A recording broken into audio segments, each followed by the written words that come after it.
Hello, my friends. Welcome back to the Cardinal Coaching Solutions podcast. Wes Gow here. I am so happy to be with you and wishing you well wherever you are, however you may be joining us. Hope that you are staying healthy, staying well, staying sane, and moving along with us as hopefully we begin to reemerge and come out the other side. So many things I want to share with you this afternoon. First of all, just a little bit of housekeeping, things to get out of the way here up front. Next week's a big week, and it's an opportunity for you and I to connect. On Tuesday, I'll be hosting the monthly beta group. Those are group coaching opportunities for you to just explore what that type of setting would be like with me. It's completely free. However, I do limit it to the first 4 people who sign up. So if it's something you are interested in, you're thinking this might be helpful for me, maybe not, then this is the opportunity for you to try it out completely free of charge and just get a feel for it. And then also later in that week, next Thursday, begins the next round of fellowships. Beta groups feed into fellowships and excursion groups. But the next round of fellowship starts next Thursday evening. That is June. Let me pull that up real quick here. I should have had that up. Let's see.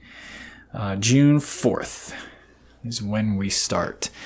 And if you haven't seen that already, of course, I'll include the links in the show notes here. But given the world that we're all living in, June fellowships have been cut by 50% in terms of the cost. And that's just to help try to meet you where you are, meet people where they are. We've all been so dramatically impacted by this new world that we're in. And so I hope that maybe that is helpful to you. And of course, if you have any questions, do reach out to me. Wes, W-E-S, at cardinalcoachingsolutions.com. So next week's a big week. And speaking of fellowships, that's actually a little bit or a lot of where some of this motivation is coming from for me today in terms of firing up the microphone and sharing some thoughts with you. Last night, I just wrapped up a fellowships group that we began in, I think it was early March was our first meeting.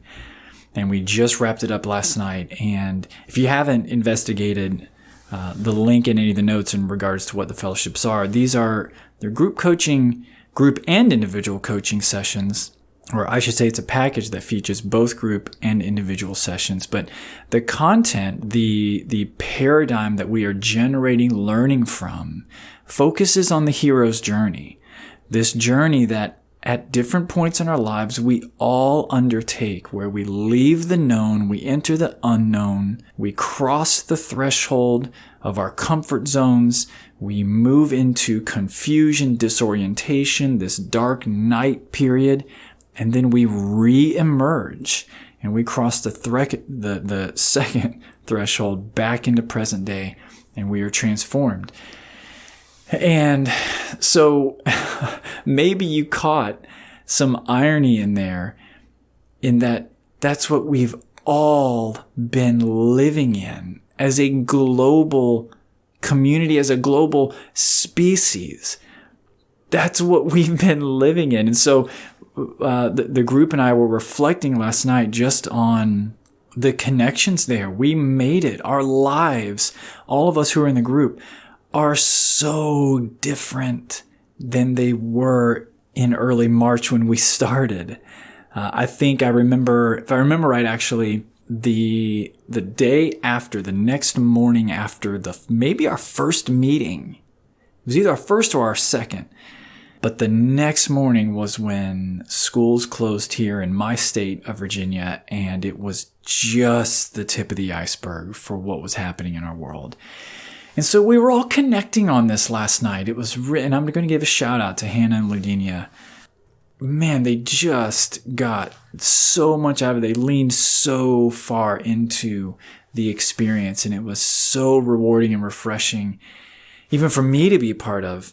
And so we were reflecting on the similarities of not only their own journeys and this cycle of the hero's journey, but also this COVID journey. We were all thrust into unknown. We were all thrust out of our present days and pushed across the threshold into unknown, into confusion, disorientation, dark night, trials. And here we are, last night having just concluded the duration of that fellowship group. And here we are in the early stages of figuring out how to reemerge. And of course, it's clumsy and it's awkward and it's not clear or linear or streamlined or anything like that.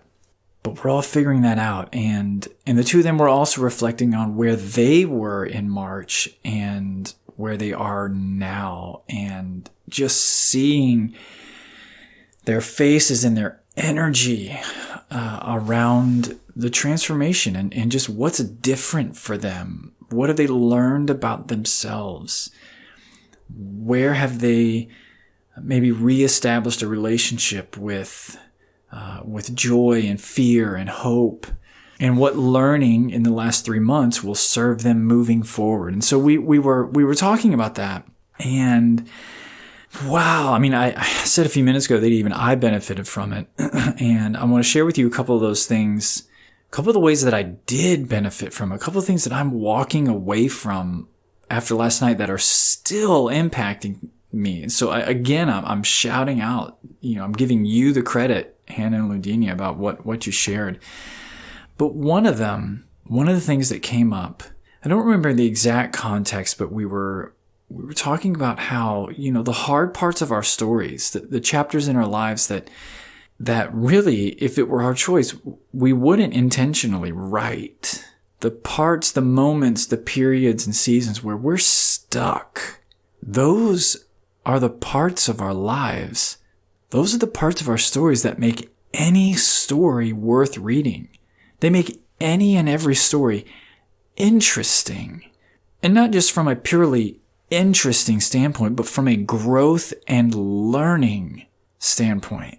And I said, think about if the story of the Lord of the Rings went, and so Frodo and Samwise walked out of the Shire straight to Mordor, dropped the ring in, and came home.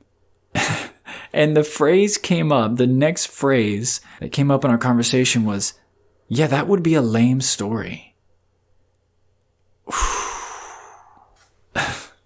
That would be a lame story. I don't know how that's landing for you, but it took the breath out of me. It hit me. It reverberated in my soul, in my spirit. I sat back in my chair and we all just kind of sat with that phrase. It would be a lame story. And it would. We then generated this scenario of, imagine yourself at maybe it's hard to imagine that these days, but I was going to say, imagine yourself at a party. We'll get there. I promise. We will get back to that. But imagine yourself at a party and you're at the punch bowl or whatever, and you get introduced or you meet somebody new.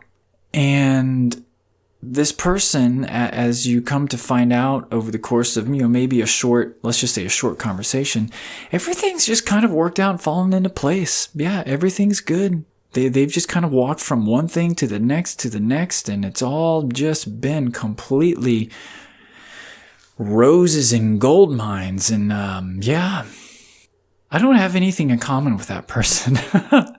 I have nothing in common with that individual. I'm not resonating with any of that. It's not even in my spirit right now that I'm feeling a sense of jealousy. It's a sense of, we went to different schools, I guess. We're in different books. Yeah. It's the parts of our lives that we wouldn't write, that draw us in, that connect to the universal. It's that hardship that you survived and you've got the battle scars to show for it, or you're still there and figuring it out. That's what draws me in. It's everything that Frodo and Samwise have to go through. It's the minds of Moria that makes it interesting. And again, not just for the sake of interesting, but it's how they grow and it's how they learn. So if it weren't for those seasons of stuck, it would be a lame story. And the second thing that just landed for me last night, again, we're right here in this conversation around the hero's journey and this phrase, it would be a lame story. And the next thing that came up was one of them drew attention to the cycle that we use of the hero's journey. And they said, yeah, every part of that cycle matters. Every part of it belongs. And that brought up this whole new, powerful learning and realization that it all belongs. And so we talked about that and how for the next time, for these two, even though we have now completed the duration of our journey in regards to just this coaching package that we were all engaged in, one of the big takeaways was that, yeah, next time I find myself stuck like I was in March or late February when we began this journey, the next time I find myself there, because there's that clear-eyed realization that time will come again. But the next time I'm there, I'm gonna remember that it's okay. I'm stuck, and this is part of it. Something about this belongs. And one of the questions that we asked in that moment was, yeah, what a paradox of a question to consider. What is the best part about me being stuck? Yeah. It would be a lame story. It would be a lame story. It would be one devoid of growth and learning and resonance. And every part of that journey matters. It all belongs. And so I'm sharing that today in hopes that maybe this is encouraging for you. Hopefully it's encouraging to you. And if it's something that you'd like to explore a little bit more, then let's connect next week. I would love to do that. And I'm also sharing this just because that's a big part of my story. It's a huge part of my story. I went through a career transition 5 years ago. In fact, one of them shared last night that, they had felt like, in the last year that maybe they had missed the train or something. And wow, that resonated with me because I was able to share it. It took me back 5 years ago. I let out this big audible sigh, and I just shared with them part of my story from 5 years ago and making a career transition that just gutted me. I had a family, and still do, thankfully, but at that moment, I had a family, I had a mortgage. I was firmly in adulthood and just feeling like, what have I done with my life? Oh my gosh, what mistakes have I made? What train have I missed? Feeling completely lost, disoriented, and all of the emotions that go along with that. Anger, hurt, frustration, doubt, fear, depression, deep depression.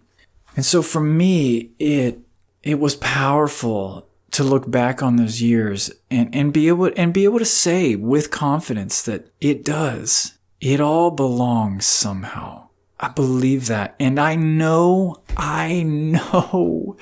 even as I sit here and record this, in this moment, May 29th, 2020, there will come a future point in my life where I hear these words and it will not be easy for me to hear.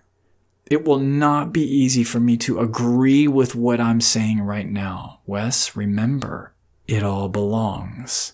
We grow and we learn through hard things. I know that. I know that will come. And yet, I believe it. I totally believe it. So my friend, wherever you are, wherever you're listening, tuning in from, I hope this is helpful. And like I said, if there's anything in this you'd like to just explore further, let's do that. I'd love to do that. Check out the links in the show notes. shoot me an email, Wes, W-E-S, at cardinalcoachingsolutions.com. Wishing you well. Have a happy weekend. We'll do this again soon.